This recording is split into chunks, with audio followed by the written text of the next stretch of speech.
네, 안녕하세요. 이빨톡톡TV 채널을 운영하고 있는 BJ 이빨톡톡입니다. 오랜만에 이제 데이터로 살펴보는 경제 이야기, 이 부분에 대한 거를, 다뤄볼게요.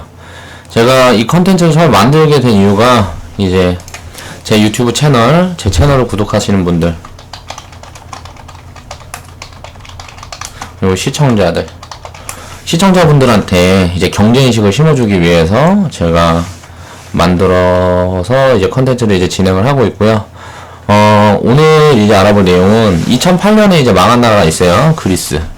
다들 알 거예요. 네, 경제, 뉴스, 조금이라도 관심이 있는 사람들은 제 채널에 이제 구독층들이 보통 이제 40대에서 50대다 보니까 대부분 이제 시청자분들은 이제 이런 부분에 대한 걸 뉴스로 다 접했을 거라고 생각을 하고 이야기를 풀어가 보겠습니다. 2008년 망한 나라 그리스를 보면서 한국의 현재를 한번 돌아보자. 어떤 차이점이 있고 비슷한 점은 어떤 부분이 있는지 한번 체크를 해보겠습니다. 자, 그리스는 일단 왜 망했을까를 먼저 살펴볼게요. 유로존에 가입한 일단 그리스는 어마무시한 부채를 사용을 해서 경기를 살려보겠다고 부동산 개발을 무분별하게 진행을 해서 이제 망한 나라다. 자, 이 부채 해결 능력이 없어요, 이제. 결여되어 있어서. 이제 이 부분이 지금 우리나라랑 굉장히 비슷한 부분입니다. 우리나라도 지금 당장의 부채를 해결할 수 있는 능력이 없습니다. 정부, 기업, 이제 뭐 개인 가계부채까지 합해서 그 빚이 너무 많다. 그렇기 때문에 이제 이걸 해결할 수가 없어요. 지금 당장에는. 그래서 장기적인 해결 방안을 모색해야겠죠. 일단 빈부격차의 심화 문제도 좀 우리나라는 대두되는 문제인 것 같아요. 왜냐면은 있는 사람들은 너무 많이 가지고 있어요. 없는 사람들이 거의 가진 게 없다 보니까 이 부채들을 서민들이 가지고 있는 경우가 지금 비중이 굉장히 많아요. 그래서 지금 우리나라는 지금 위험한 상황인 거고, 그리스라는 나라는 일단 우리나라보다도 경제인식이 더 바닥인 나라예요. 왜냐면은 장사 같은 걸 하지 않아요. 관광국가라서 그래요, 그리스는. 그러니까 관광 하나로만 먹고 살던 나라다 보니까 이 경제인식이라는 게 굉장히 우리나라보다도 더 부족하다. 우리나라는 일단 장사꾼이잖아요. 여기저기 뭘 만들어서 여기에 팔고 저기에다 팔고 하다 보니까 그 경제인식이 아무래도 그리스란 나라보다는 조금 더 위에 있다, 사람들의 인식이. 그래서 이 부분에 대한 해결 문제도 그리스랑 똑같은 그런 그림을 만들어 가진 않을 거라고 저는 생각을 합니다. 지금 이제 우리나라하고 굉장히 비슷한 상황에 처한 나라였고요. 지금 우리나라 상황과 2008년도에 굉장히 비슷한 상황에 처해 있었어요. 근데 이제 미국 모기지론이라든가 이 부분이 이제 2007년에 터지면서 결국은 어떻게 하지 못하고 이제 나라가 거의 뭐 폭망했죠. 말 그대로 지금은 이제 이러지도 저러지도 못하고 있는 나라예요. 아까 디폴트 선언을 했었나? 디폴트라는 게 쉽게 말하면은 내가 망했다, 이걸 인정하는 건데, 이 부분에 대한 선언을 했었는지 안 했는지 질질 끌던 것만 제가 보고 그 다음에 관심을 별로 두지 않아서 자세히는 모르겠는데, 아무튼 일단 망한 건 확실해요. 그러니까 이렇게 망한 나라를 보면서 우리나라는 그렇게 되지 않기 위해서 어떤 부분을 짚어가야 되는지 그걸 한번 체크를 해보겠습니다. 우리는 이제 이런 데이터를 통해서 어떤 공부를 해야 할까? 간단하게 말을 해서 경제인식을 무장을 해야 되고요. 국민들이 다 경제인식을 무장을 하고 있어야 됩니다. 그리고 언론에 휘둘리지 말아야 돼요. 이 언론에서 보도를 하는 거는요, 과거의 사실. 이제 벌어진 일 가지고 얘기를 하잖아요. 그러니까 이게 진실이라 그래도, 우리 금방 변할 가능성이 있다. 그러다 보니까 틀린 경우가 굉장히 많이 나오는 거예요. 지금 당장 현실적인 부분만 이제 체크를 하다 그러면, 이 언론이란 부분이 조금 데이터의 정확성이 좀 높아요. 과거의 데이터는. 근데 이거를 꼭 벌어질 것 마냥 이렇게 해갖고 이야기하는 부분들에 대해서는 그 데이터의 신용지수가 굉장히 낮습니다. 그러니까 언론에 일단 휘둘리지 않고 내가 스스로, 무언가를 생각을 해서 결론에 도달할 수 있는 그 경제인식을 본인들이 직접 가지고 있어야 된다. 그리고 일단 썩어 빠진 정치인들이 이제 추려내줘야 되겠죠? 그런 시스템이 필요하죠. 일단 너무 썩어 있어요. 자꾸 대통령을 장사하려고 하니까, 자기들 배불리고, 주변에 배불리고, 뭐 이렇게 하려고 대통령을 하다 보니까, 일단 공천권. 저는 이 부분이 굉장히 좀 문제가 크다고 봐요. 이 공천에 대한 부분이, 예를 들어서 대통령에서 뒤에서 뒤봐주는 게 뭐예요? 이제 대선 치르고 뭐하고 하면 돈이 들어갈 거 아니에요. 마케팅을 해야 되니까. 이 부분에 대해서 이제 지원을 하고 하는 사람들한테 무언가 대가를 줘야 되잖아요. 그게 공천인데, 이 부분 때문에 이 비리가 계속 조장되는 게 아닌가. 저는 그렇게 생각을 합니다. 이 공천에 대한 변화, 이 공천권에 대한 제약, 또 대통령이 되는데 또 이제 힘이 하나도 없으면 큰일 날 것처럼 생각하는 사람들이 많은데, 저는 그렇게 생각하지 않아요. 대통령은 정치적인 부분을 투명하게 국민한테 오픈할 수 있는 그런 마인드를 가진 사람이 되어야 한다. 그러니까 일단 투명한 사람이 돼야 된다고 생각해요, 대통령은. 근데 그 부분이 참 보면은 우리나라도 보면 대통령이 되면은 꼭 뭔가 터지죠. 이게 대통령 임기 맞추고 내려왔을 때 터진다든가 언제 터진다든가. 근데 이건 이제 언론으로 조장하는 부분들도 있는 것 같고, 노무현 대통령 때가 그랬죠. 자, 노무현 대통령이 이제 탄핵을 했을 때 지금 박근혜 대통령하고 많이 다르다고 생각을 합니다, 저는. 이제 노무현 대통령이 진짜 가난하게 살았어요. 가진 게 없이 힘들게 살았어요. 그러다 보니까 자식한테 쉽게 말하면 던지기를 한 거죠. 뭐 5천만 원이가 얼마가 내가 줄 테니까 이거 받아라. 네 힘든 거 그거 해서 갖다 써라. 이거 노무현 대통령은 모르던 사실이었단 말이에요. 그게 청명절벽하게 그렇게 살던 양반이, 이 어떻게 보면 자식이란, 이게 뭐 끊어낼 수 없는 고리잖아요, 가족이라는 건. 이 부분 때문에 어떻게 보면 이런 문제가 생겼다고 보고, 지금 박근혜 대통령도 마찬가지라고 생각을 해요. 박근혜 대통령이, 박정희 대통령이 이제 돌아가신 다음에 어떻게 보면 거의 뭐 꼭대기 위치에 있다가 이제 뭐 추락한 경우예요. 그래서 주변에 자신을 봐주는 사람이 최순실 일가. 그렇다 보니까 최순실한테 의지를 할 수밖에 없었어요. 근데 이 의지를 하고 있던 이 사람이 좀 괜찮은 사람이었다 그러면 이런 일이 없었겠죠. 근데 개차반이었던 거야. 최순실 이 집안이 개차반이었다는 거야. 과거부터 그 권력을 누리는 이제 대물림, 여기에 너무 익숙해져 있어서 그래요. 저는 그렇다고 생각을 합니다. 박근혜 대통령은 그 혼자만의 문제가 아니고, 이런 살아온 모습이라든가 그 부분에 대한 데이터를 가지고 우리는 대통령을 선출을 해야 되지 않나. 그러니까 그런 부분에 대해서 데이터가 불확실한 사람들은 사실 뽑아주면 안 된다고 생각해요. 인기 투표를 하면 안 되잖아. 대통령을 뽑는데, 나라의 이제 경제를 책임지고 또 나라의 운영을 맡을 대통령을 뽑는데, 우리는 지금 인기 투표를 하고 있어요. 그래서 저는 그 데이터가 가장 확실한 사람이, 저는 안철수라고 생각을 해서 안철수가 대통령이 아니구나. 안철수 후보를 전 지지를 한다고 말을 했는데, 이게 아무래도 우리나라에 지금 보면은 40대에서 60대, 제일 많이, 우리나라에서 제일 많은 비중을 차지하는 연령대가 40대, 60대죠. 별로 인기가 없어요. 안철수 후보가. 그러다 보니까 대통령이 되진 못할 것 같아요. 근데 이런 부분에 대한 경제인식은, 사람들이 깨우치고 있어야 되지 않나. 저는 그런 생각을 합니다. 이제, 경제인식을 각자 무장을 해야지 이제 언론에 휘둘리지가 않을 수 있겠고요. 이 사람이 썩었는지, 제대로 된 사람인지, 그런 부분을 이제 분석을 할 수 있는 능력이 있겠죠. 근데 그런 능력이 없는 사람들이 뽑아내는 게 대통령이니까 다수결로 뽑잖아요. 근데 다수결로 뽑는데, 이거를 다 오픈하는 게 아니고 뻥쳐갖고 어떻게 보면 인기 투표만 하고 있으니까 트럼프 같은 사람이 대통령이 되고요. 지금 뭐 과거에 보면 뭐 이명박 대통령이라든가 다 언론 플레이를 통해 갖고 대통령이 된 사람들이에요. 저는 그렇게 생각을 하고 있습니다. 그러니까 이런 부분들이 굉장히 잘못되어 있다. 이거를 바꾸려면 교육이 자리 잡아야 한다.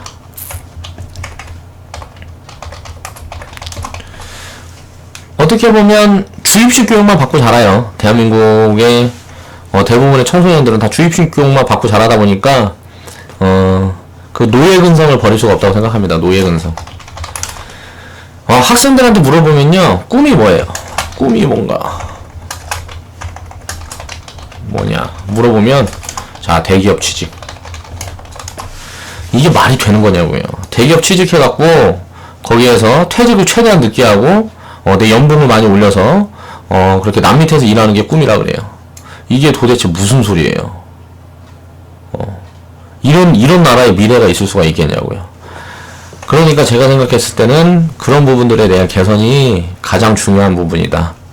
이 부분을 부각을 이제 당장 우리한테 와닿는 부분이 아니고 미래에 대한 일이기 때문에 이 부분에 대한 거를 이제 지속적으로 계속 얘기하는 게 이제 나는 안철수 후보다. 그래서 그 부분에 대해서 신용을 하는 거고, 이제 안희정 후보나 이제 뭐 문재인 후보 같은 경우에는 모르겠어요. 분석을 해보려고 해도 데이터가 뭐 없어요. 그 정치만 하던 양반들이니까. 우리나라 그동안 정치판이 개판인데 그런 개판이 정치판에서 정치를 하던 인물들이라서 저는 믿을 수가 없는 거예요. 그러니까 그리스의 부도는 이제 현재도 지금 진행 중인 거죠. 그리고 아직 끝난 상황이 아니고 이제 앞으로도 유럽의 리스크로 오래도록 남을 가능성이 저는 이제 높다고 판단을 하고 있습니다.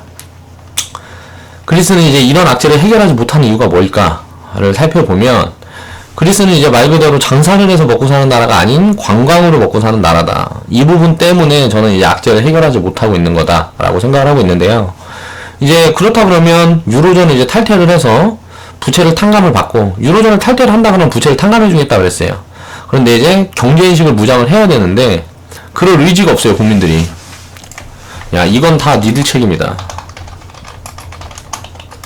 이제 정치인들, 썩은 정치인들. 이 썩은 정치인들 뽑은 게 국민들인데 그게 어떻게 정치인들 책임만 있어요. 국민들 책임도 있는 거잖아요. 우리나라도 마찬가지예요. 박근혜 이번 일이 있으면 그 사람을 뽑은 우리 국민들도 책임이 있는 거예요. 근데 이런 부분들을 인정을 하고 가지 않기 때문에 이런 의지가 없는 거죠. 니들이 잘못했으니까 니들이 해결해. 해결할 능력이 없는데 국민들이 도와야 해결할 수가 있는데 그 부분에 대한 게 인식이 굉장히 부족하다 보니까 지금까지 이렇게 이 악재를 극복하지 못하고 있는 거예요. 브라질은 그렇게 폭망했어도 바로 일어섰습니다. 근데 그리스는 일어서지 못하고 있죠. 이게 왜 그렇다? 빚, 부채. 이것 때문에 지금 일어서지 못하고 있는 거예요. 이 부채가 해결이 돼야 일어설 텐데 그 부분에 대한 대안이 없어요, 지금. 동남아가 지금 성장하고 있는 배경을 살펴보면 일단 인건비가 저렴해서 성장을 하고 있는 거예요. 사람들이 사는데 그만큼 뭐라 그래야 되지?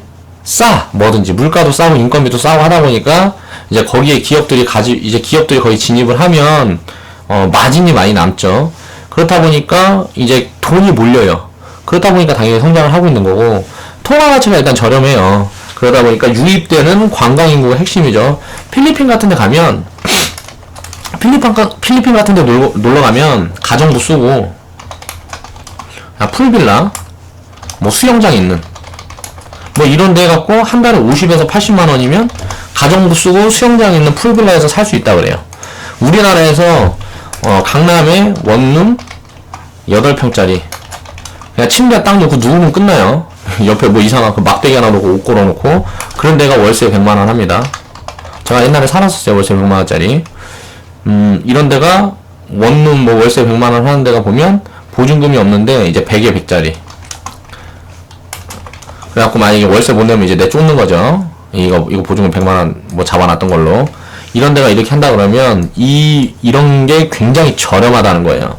가정부까지 쓰고 가정부 월급도 주고 풀빌라에서 수영장 있는 데서 50만원 80만원이면 한 달에 산대요. 근데 우리나라는 원룸 8평짜리 이게 역삼동 역삼동에서 원룸 8평짜리 월세 100만원씩 하는데 제가 과거에 살았었다. 그걸 이제 비교를 해본다 그러면 굉장히 싸니까 놀러가고 싶잖아요. 돈이 많이 안 들어. 돈이 많이 안 드니까 그렇게 크게 부담이 없다는 거죠. 그러니까 유럽 갈 바에 그냥 필리핀 리조트 가자. 이렇게 되니까 이제 관광 인구가 이제 유입이 많이 되는 거예요. 그렇다 보니까 이제 나라가 성장을 하는 거고. 그럼 이제 왜 그리스는 유로존을 이제 탈퇴하지 않을까를 살펴보면 독일에서 굉장히 저렴한 인건비로 그리스 사람들을 데려다 쓰고 있어요. 그러니까 독일은 그 부분이 활용할 수단이 이제 줄어드니까 근데 놔줄 생각이 없습니다. 그리스를 유로존에서 놔줄 생각이 없어요. 우리나라가 지금 중국하고 미국 사이에 껴있는 거나 비슷한 상황이라고 생각을 하시면 돼요. 그리고 이제 과거에 우리나라가 IMF 때는 이제 환율이 2,000원까지 갔어요. 환율이 2,000원 가면서 이제 금값이 폭등했고, 금값이 폭등했다는 소리는, 금값이 폭등했는데 금 있는 거 다 갖다 내 나라에 갖고 다 다른 나라에 갖다 팔면서 IMF를 벗어났잖아요, 우리나라가. 당분간은. 그때는 이제 3차 산업 이게 진행되는 시점이었기 때문에 우리나라가 인건비가 많이 싸져서 경쟁력이 있었어요. 그러니까 환율이 싸다 보니까 수출을 해도 많이 남기고, 그리고 가지고 있는 인건비가 많다 보니까 기업들이 마진을 많이 남기고, 마진을 많이 남기게 되면 나라에 돌아오니까 결과론적으로 그렇게 해서 벗어날 수가 있었던 거죠. 근데 그리스는 그런 부분이 되지 않는다. 지금 통화 가치가 그렇게 크게 하락을 하지 못했어요. 그러니까 유럽에 비해서는 인건비가 저렴한데, 이제 뭐 관광으로 먹고 사는 나라인데 그렇게 관광 비용이 그렇게 다른 데보다 뭐 동남아라든가 이런 경쟁력 있는 곳들보다 그렇게 싸지 못하다. 그러니까 화폐 가치 하락이 아직 부족하다는 거죠. 화폐 가치의 하락을 이제 급속도로 더 해야 된다는 거예요. 뭐 지금의 절반 수준 막 이렇게.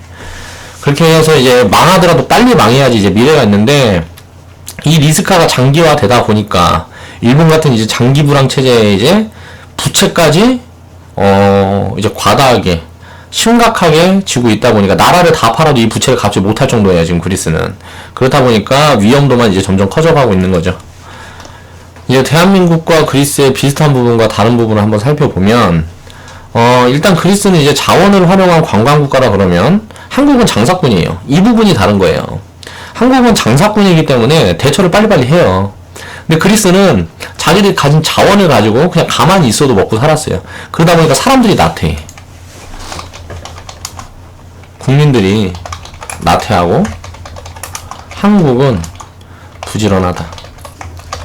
이게 한국은 일을 너무 많이 하잖아요, 유럽에 비해서. 그러니까 이런 부분들 맨날 뭐 안 좋다, 뭐 자살률이고 뭐 이런 얘기가 계속 있지만, 이렇게 위기에서는 일어날 수 있는 힘이 여러 데서 오는 겁니다. 그러니까 항상 모든 건 장단점이 있는 거예요. 민족성이 다르다는 거죠. 이제 민족성이 다르기 때문에 한국은 위기를 이제 헤쳐나갈 기회가 앞으로도 있다고 생각을 하고 있고요. 자, 부채 리스크가 부각받는 거는 이제 같은 상황이에요. 그리스나 지금 우리나라나. 근데 이제 그리스는 수익 구조가 이제 부족하고요. 한국은 수익 구조를 다각화할 능력들이 있어요. 세계적으로 인정받고 있는 기업들이 그리스보다 훨씬 많이 있기 때문에 결국 그 부분에서 수익폭을 키워갈 수 있는 장점이 될 수가 있다. 가진 게 없는 이제 서민들의 경우는 어려움을 겪어요. 어쩔 수 없어요, 이거는. 가진 게 없는 사람들은 무언가 이렇게 경제적으로 크게 이게 안 좋은 일이 다가오게 되면 힘든 사람들부터 이제 더 어려움을 겪게 됩니다. 왜냐면은 그동안 뭐 조선소, 지금 조선소를 보면은 대우조선해양이 1년에 보통 4만 명에서 5만 명을 이제 비정규직부터 해서 하청업체, 뭐 비정규직, 뭐 이런 인력을 많이 썼어요. 이렇게 인력을 많이 썼는데 이 사람들이 이제 갈 곳을 잃어버리게 되죠. 대우조선해양이 무너지게 되면. 그러니까 이 부분 때문에 대우조선해양, 뭐 조선, 이런 부분에 리스크가 있는 제조업들, 이런 쪽에 좀 나라에서 지원을 계속 하고 있는데, 사실 밑빠진 독에 물 붓기다. 우리나라는 나라 자체가 지금 돈이 없기 때문에 여기에다 투자할 수 있는 자금이 없어요. 그러니까 빨리 저는 이제 무너지게 만들어야 된다고 생각을 합니다. 일단 망해야 돼요. 뭘 망해야 그 사람들이 이제 유입이 여기저기 되면 인건비가 싸지겠죠. 그리고 많이 힘들어지겠죠. 어떻게 해요? 내가 여태까지 경제인식이 부족하고 그렇게 살아오다 보니까 그런 대비를 해놓지 못했는데, 대비해놓지 못한 사람은 이렇게 힘들어져야 되는 게 맞다고 생각을 합니다, 저는. 그렇기 때문에 경제인식이라는 이 부분이 굉장히 중요한 거고요. 근데 이제 나라에서는 어떻게 뭐 이제 뭐 대선 후보들은 이제 표 좀 잡아야 되잖아요. 응? 그 4만 명의 표를 무시를 할 수는 없다는 거지. 그러니까 당신들이 살 길을 내가 만들어주겠다 하면서 되지도 않는 정책들을 자꾸 내놓고 그런 경향들이 많아요. 인기 투표를 하고 있으니까 그래요. 이런 부분들이 좀 변화를 해야 된다. 그리고 이제 자본주의 이제 자유화라는 거는 자본의 자유화라는 거는 결국 이제 인간들을 이기적인 욕심쟁이로 만들어 버렸어요. 더 많이 가진 자가 더 많이 누려요. 그렇다 보니까 지금 누리고 있어도 더 많이 누리길 바래요.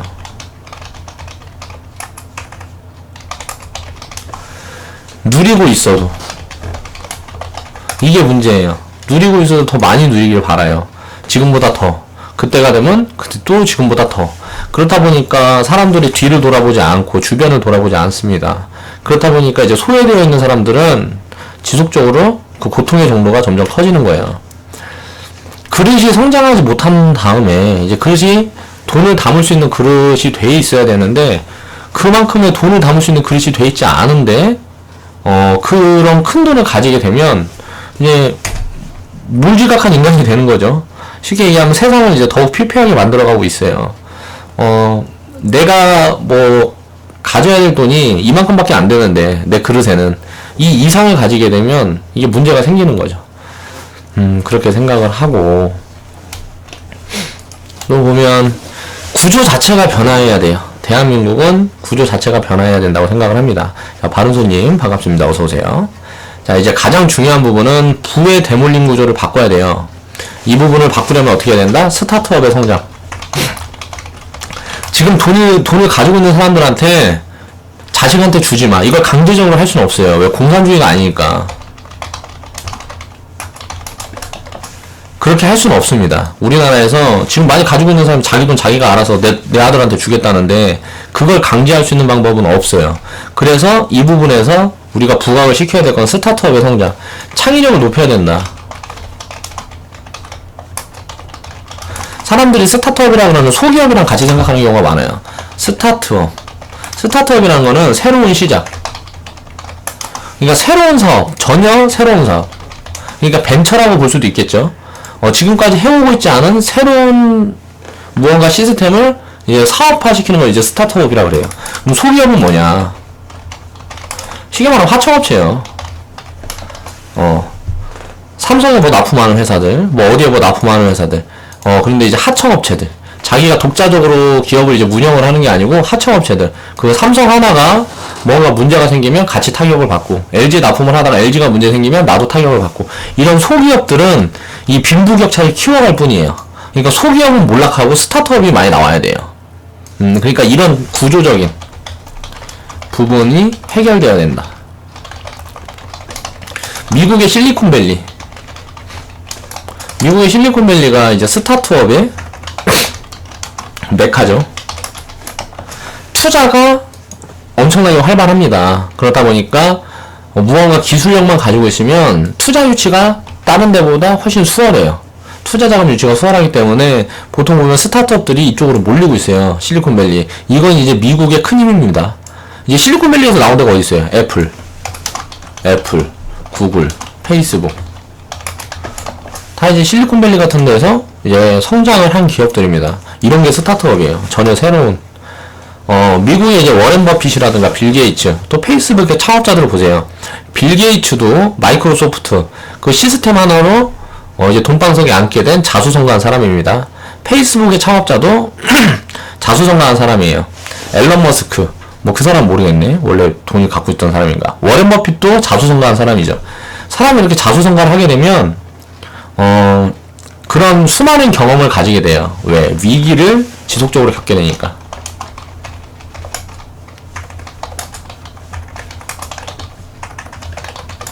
그리고 인식이, 그릇이 굉장히 커요.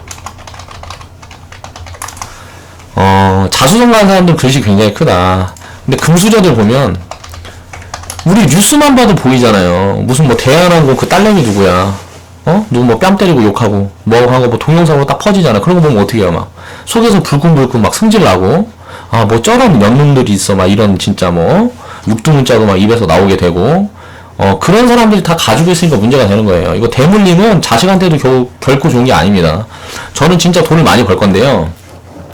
나중에 이제 사업도 많이 할 거고, 돈을 굉장히 많이 벌 거예요. 그런 욕심이 있고, 그런 게 있는데, 나는 절대 내 자식한테는, 일체, 지원은 해도 내가 가진 돈을 물려주진 않을 거예요. 그건 이제 자식을 버리는 길이라고 생각을 하고 있습니다. 근데 이런 부분들이, 금수저들, 쉽게 말하면 지금 대기업 회장들, 뭐 하나 회장 있잖아요. 하나 회장도 뭐 있었죠. 자식이 뭐 누구한테 어쩌고저쩌고 하니까 생활하는 형님들, 뭐 그러니까 건달들 데려가갖고 주먹질하고 뭐 뺨치고 발로 몇 대 툭툭 차고 해갖고 이게 뭐 이슈가 된 적이 있었어요. 근데 하나가 망했어요? 아니잖아요. 망할 수가 없어요, 그런 기업이. 그 회장이 구속됐나요? 구속도 안 됐어요. 이게 왜 그래? 그게 뭐 왜 그런 일이 생기겠어요? 부패해서. 국가가 지금 부패 정도가 굉장히 상당히 큽니다, 우리나라는. 그래서 그 부분이 문제가 되고 있는데, 저는 이게 해결이 될 수 있는 조짐이 보이기 시작한다라고 생각을 해요. 지금 뭐 CJ그룹 쥐어 패고 있죠. 나라에서 쥐어 패고 있어요. 자, 이 경제 부분에서 이렇게 그룹들을 쥐어 팬다 그러면 이 부분이 리스크로 작용하는 건 맞아요. 그럴 수 있어요. 그런데 이런 독과점적인 이런 지배구조는 바꿔갈 수 있어요. 삼성 이재용 부회장이 어떻게 됐어요? 삼성 이재용 부회장이 구속됐잖아요. 구속되니까 뭐 삼성이 어떻게 망했나요? 아니란 말이에요. 그럴 만큼 허술한 기업들이 아니에요, 우리나라 대기업들이. 그러니까 그 CEO들이 잘못하면 벌을 줘야죠. 이 부의 대물림 구조를 바꿔야 된다. 이게 가장 중요하다. 빌 게이츠는 자기가 어마어마한 재단을 만들었어요. 그래갖고 아프리카에서 주로 많이 활동하고 있는 걸로 알고요. 에이즈 퇴치. 뭐 이 부분에 대한 거를 이제 교육 시스템을 만들어서 전파. 그러니까 그 원론적인 부분들, 아프리카 사람들이 고통을 겪고 있는 이 인식의 부족, 그러니까 에이즈에 대한 그 무서움에 대한 그 인식의 부족, 또 대비를 할 수 있는 방법을 몰라요. 그러니까 콘돔 사용법, 뭐 이런 근본적인 부분을 해결을 하기 위해 돈을 굉장히 많이 사용을 하고 있어요. 우리나라에서 기업들이, 왜 이래? 왜 이렇게 작아진 거야, 이거? 우리나라에서 이제 기업들이 보통 마케팅 수단으로 하는 이제 뭐라고 해야 돼? 기부가 뭐 있어요? 이게 10년 전, 20년 전부터 똑같아요. 그냥 연탄 날르고 있어요. 이게 뭐야? 창의력도 없고 뭣도 없고 이게 효과가 있겠어요? 이게 맨날 연탄만 날고 있는데 TV에서 보던 거만 맨날 하고 있다고요. 이게 도대체 무슨 그게 있겠냐고.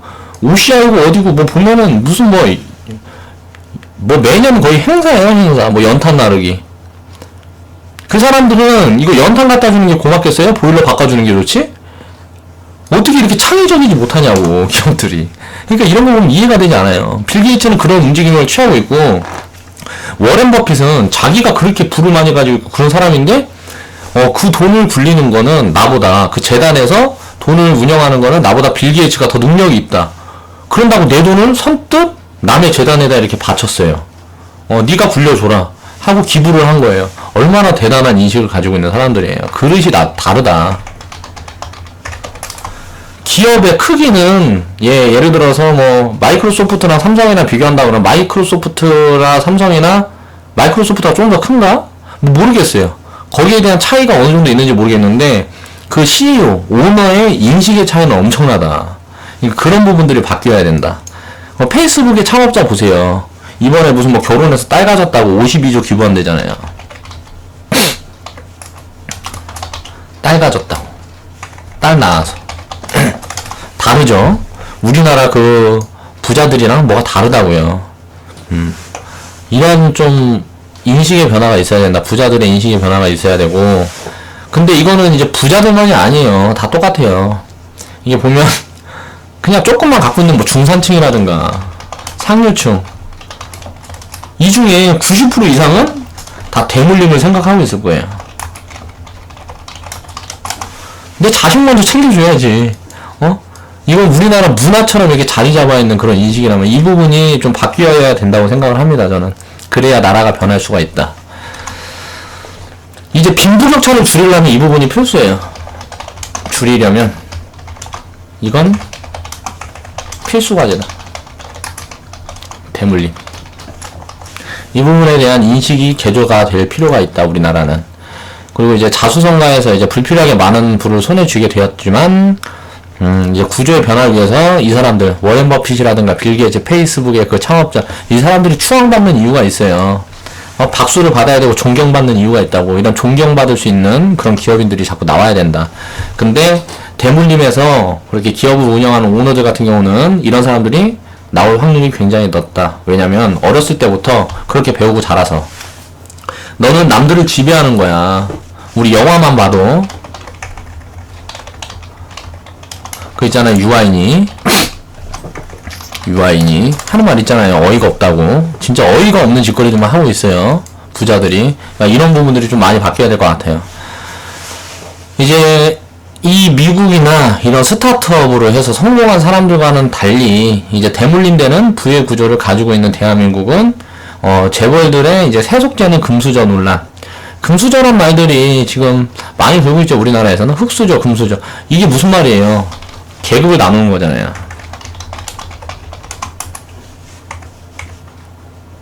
계급을 나누고 있다. 사람들이 머릿속에서 스스로 계급을 나누고 있어요.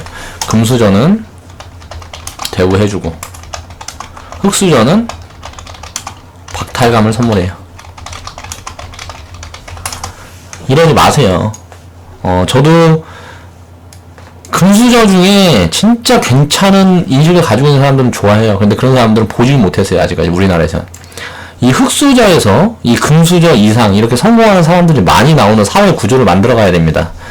그래야 이제 부의 이 대물림 구조가 바뀌어야 나라가 성장을 할 수가 있다. 이제 새로운 걸 시도하는 이제 젊은이들은 줄어들고 있어요. 이게 교육의 문제라는 거죠. 부모들의 교육은 변하지 않으니까요. 공부해서 대학 가서 그 대학 졸업한 다음에 대기업에 취직해서 너는 노예로 평생 살아라. 네 노동력을 착취당하고 그렇게 열심히 그 가진 자, 금수저들 더 부자 되게 만들어줘서 넌 고통받아라. 바꿔 말하면 이런 교육을 계속 하고 있어요. 자식들한테. 너는 대기업까지 능력 안 되면 중소기업에 취직해서 거기서 너는 그 금수저보다 은수저 밑에서 평생 그렇게 노예로 살아라. 이런 교육을 계속 하고 있다고요. 창의력이 없어요. 창의력이. 1990년대부터 이런 교육을 계속 하고 있어요. 지금 20년이 지났는데. 20년이 뭐야? 30년이 지났구나. 1990년대부터 30년 동안 지금 이런 교육만 계속 하고 있어요. 경제인식이 바닥이라는 거예요. 그러니까 우리나라는 어떻게 되겠어요? 그러니까 이런 위기를 맞아야지. 그리고 더 힘들어져야 된다. 서민들이 인식이 바뀌지 못하면 계속 그 자리에서 대물림 돼야 돼요. 그 흑수저. 이제 나중에는 흑수저도 아니겠죠. 이제 흑젓가락 되는 거예요. 젓가락. 그러니까 이런 부분에 대한 거를 이 영상을 보시는 분이라도 조금씩 생각을 좀 깊게 해보고 다른 사고방식을 가지고 있어야 됩니다. 대학을 가고 취업을 해서 대기업, 쉽게 말해서 남들보다 더 부자가 운영하는 회사에 들어가서 평생을 노동자로 살아가야 되는데 그 대기업은 내가 네 노예가 될게 얘기를 하는데도 뽑아주질 않아요. 난 너 같은 노예 필요 없어. 다른 노예를 선택하죠. 그럼 거기에서 이제 좌절을 해요. 그러면서 이제 은수저한테 가서 난 당신의 노예가 되겠습니다. 이렇게 해서 은수저 밑에서 이제 흑수저도 아닌 흑젓가락이 되는 거죠. 그렇게 평생을 노동자로 살아가라고 교육을 하고 있어요. 우리나라 부모들이. 정말 답이 안 나옵니다. 이런 교육 시스템 자체가 바뀌어야 된다.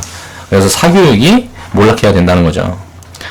퇴직을 두려워하면서 이제 매일매일을 지금과 같은 노동자로 살고 싶어 하도록 그렇게 시스템이 만들어져 있고요. 어려서부터 그렇게 교육을 강압적으로 받고 있어요. 우리는 부모가 아이들의 미래를 망치면 되겠어요? 왜 그렇게 생각을 하고 있는지 저는 이해를 할 수가 없어요. 저도 어렸을 때 그런 교육을 받았습니다. 그런데 저는요, 머리 들이밀고 엄마 아빠랑 싸웠어요. 나는 그런 교육 받지 않겠다. 됐다, 내 말이 맞다. 내가 알아서 할 거야. 왜 그랬을까요? 싸가지가 없어서.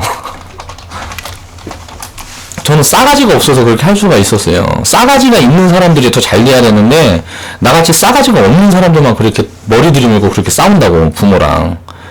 그러니까 이게 잘못됐어요. 우리나라는 유교 사상이 지배하는 나라잖아요. 어른 공경, 예? 그죠? 부모한테 효도해야 돼요. 그런데 이렇게 교육을 하면서 이런 기회도 주지 않아요. 부모한테 효도를 하려고 그러면 무언가 뭐 갖춰지는 게 있어야 되는데 부모님들은 자식 사랑을 한다고 가진 돈 다 털어서 남 밑에서 이제 노예가 되는 교육을 시키고 있어요. 내 가진 재산을 다 털어서 너는 노예가 되어야 한다 하는 교육을 시키고, 나중에 이제 그 노예가 되기 위해서 노력을 했다가 실패를 했어. 나는 노예도 되지 못했어. 이게 실패를 하면은, 그동안 들였던 그 자본에 대한 투자, 경제인식의 미숙함으로 인해서, 영원히 흙수저를 이제 흙젓가락으로, 나중에는 젓가락도 없어서 젓가락 한 짝으로 전락하는 그런 상황이 지금 우리나라 상황입니다. 제가 이야기를 하다 보니까 또 너무 열분을, 너무 좀, 뭐라 그래야 되지? 이게 뭐가 이렇게 확 올라와서 막 좀 심각하게 이야기를 했는데 조금 거부감이 들 수도 있을 거예요. 너무 극단적으로 얘기를 했으니까. 그런데 생각을 해보면 진짜 그렇다. 그럴 만큼 지금, 우리나라는 이 경제인식이 너무 부족한 나라다. 그러니까 오늘 이제 했던 이야기들을 마무리를 해보면 우리나라는 경제인식이 너무 부족하고 이 경제인식의 부족을 대물림하고 있다. 이거는 이제 서민들 얘기예요. 그러니까 부자들은 알려주고 싶어 하진 않아요. 고급 정보라 그러죠? 이 고급 정보가 뭐나 되는 것처럼 얘기를 해. 뭐 아무것도 아니에요, 그냥. 자, 기업에 투자하고 돈 잘 버는 기업에 투자하고 과거에 이제 월가에서 유명했던 사람들이 했던 교육들이 뭐가 있겠어요? 그런 경제인식이 얼마나 좋아요. 자, 아들이 졸라요. 나 장난감 좀 사달라고 졸라. 그럼 예를 들어서 10만원짜리 내가 사줄 능력이 있어요. 아들한테 장난감을. 근데 이게 보니까 10만원짜리 장난감은 그 유명한 뭐 브랜드 아무튼 뭐 토이스토리 뭐 이런 유명한 브랜드의 장난감인데 이걸 우리나라 손오공이라는 회사가 만든 장난감이 2만원밖에 안 해. 이거를 사게 되고 8만원치 손오공 주식을 사주게 되면 이 아이가 나중에 커서 이렇게 8만원을 절약해서 이렇게 가지고 있던 주식이 나중에 어떤 부가가치를 창출할 수 있을지 아냐 이거예요. 소모자산과 이렇게 투자자산 이런 부분에 대한 근본적인 부분을 이해시키는 교육이 자식들한테는 꼭 필요하다. 그리고 네가 대학에 가고 싶다. 그럼 대학에 가는데 우리나라 같은 경우 평균 보니까 1억 8천만원 들어간다 그래요. 아이를 대학까지 보내는데 이 1억 8천만원 투자해서 네가 대학에 갈래? 아니면 내가 네 사는데 먹고 사는데 한 5천만원 쓴다고 생각하고 1억 3천으로 전셋집을 해줄까? 이렇게 선택할 수 있는 교육을 우리는 해야 된다는 거예요. 과연 대학교 나와서 4년제 대학교 나와서 지금 뭐 취업률이 보니까 뭐 40%는 안 된다 그래. 30%는 안 된다 그래. 그럼 반이 안 돼요. 성공률이. 그러면 1억 5천이라는 자본을 왜 그렇게 허비를 하냐는 거예요. 1억 3천이라는 자본을 왜 그렇게 허비를 해요. 내 자식들 전셋집이라고 하나 줬으면 지금 월세 간다고 아르바이트하고 개고생하고 연병이고 하면서 그런 생활 하지 않아도 된다는 거예요. 이런 부분에 대한 인식이 필요하다. 그래서 그런 부분에 대해서 우리는 더 생각을 해봐야 될 필요성이 있지 않나 하는 생각을 한번 해봅니다. 지금까지 BJ 이빨 톡톡이었습니다. 오늘 또 얘기를 하다 보니까 자꾸 산으로 빠져서 원래 시작은 그리스였는데 나중에는 흙수저 이야기로 돌아가서 뭐 이상야릇한 주제로 이게 막 변화가 됐어요. 원래 제 영상들이 다 거의 이런 식이니까 이해해 주시길 바라면서 오늘은 이만 마치겠습니다. 좌측 하단에 보시면 추천마크 있습니다. 추천마크 한 번씩 클릭해 주시고요. 시간이 되시는 분들은 광고 시청 중 꼭 좀 부탁드릴게요. 감사합니다.